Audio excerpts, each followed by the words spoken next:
Kandhane kang sekar gadung lan kembang menara kang esmuarom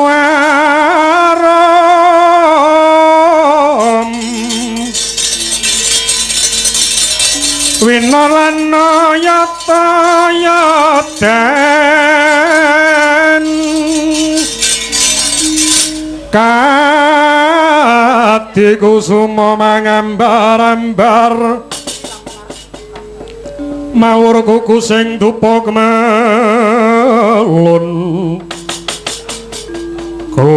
kelon amor mega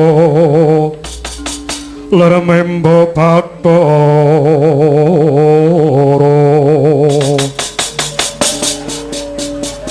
Duh yayi garwaning sun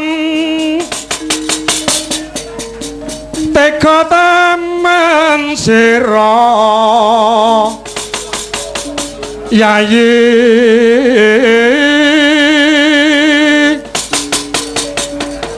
apa dosane pun kakang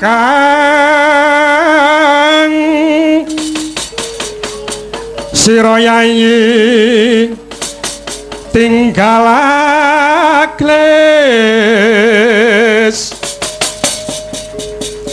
kadingaren yayi tuko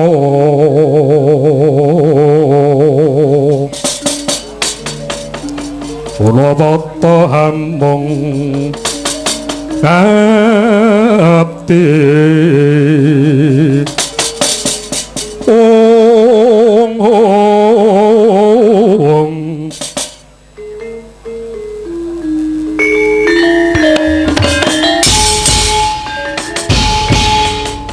Walto kaya mengkono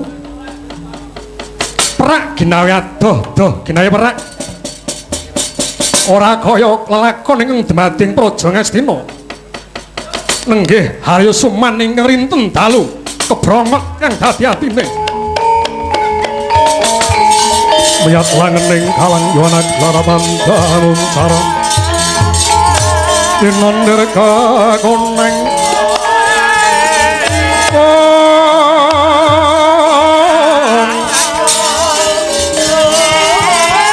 tinonder kakoneng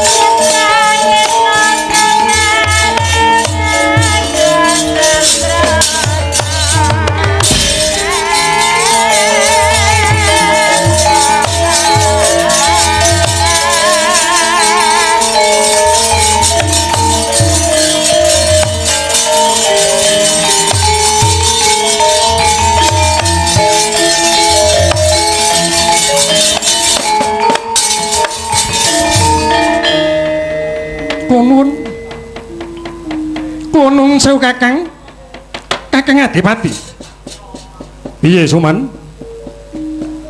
kula menika nggumun salbeting raos kuwa kowe nggumun perkara apa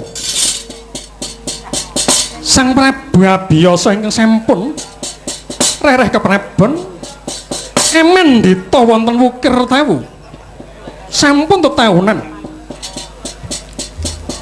negari Ngastina dipelenggahi rayi paduka Sinu Prabu Pandhu Dewanata.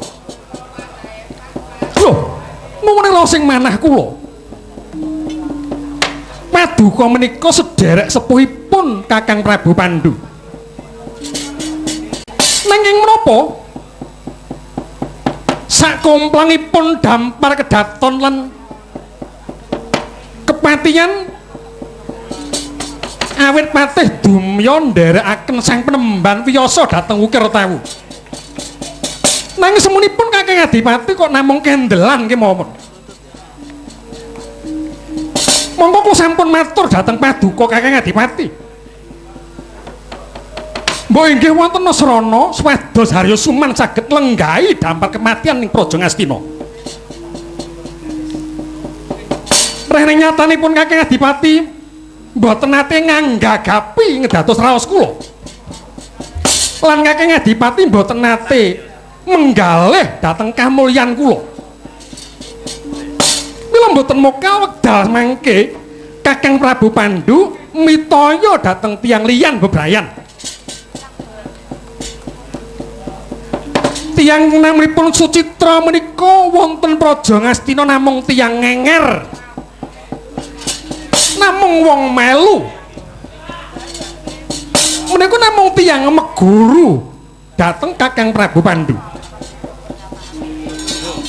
Meguru engreh ngadigdayan jaya kawijanto sing balung uleting kulit.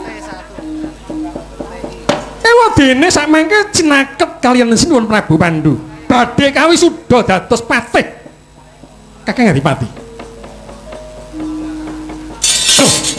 Mung manah kula keng menapa Paduka menika mboten menggali babar pisan babakan menika.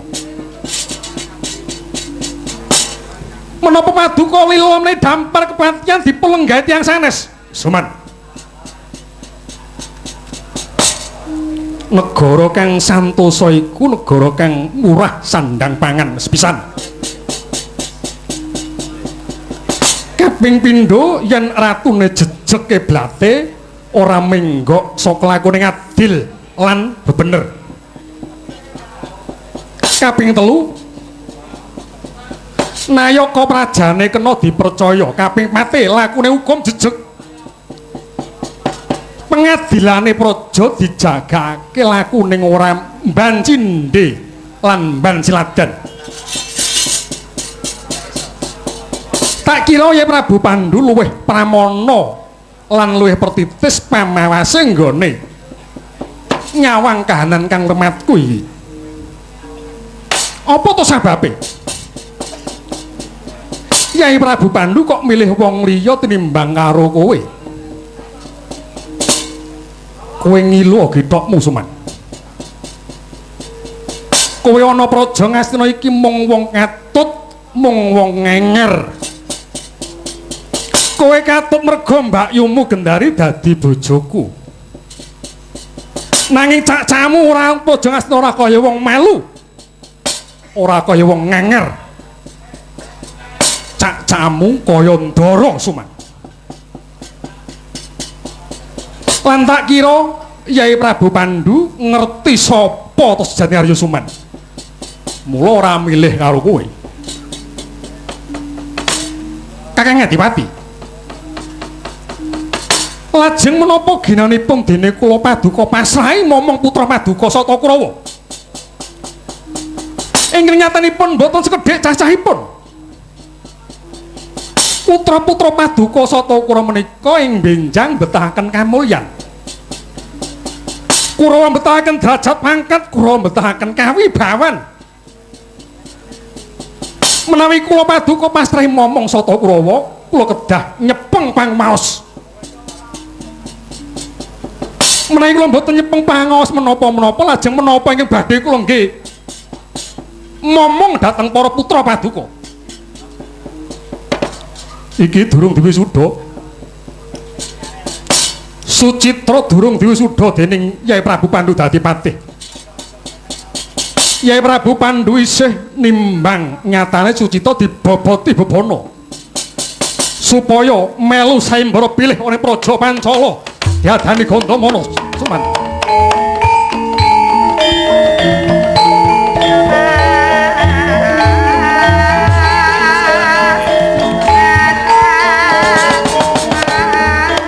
Kakang piye Suman?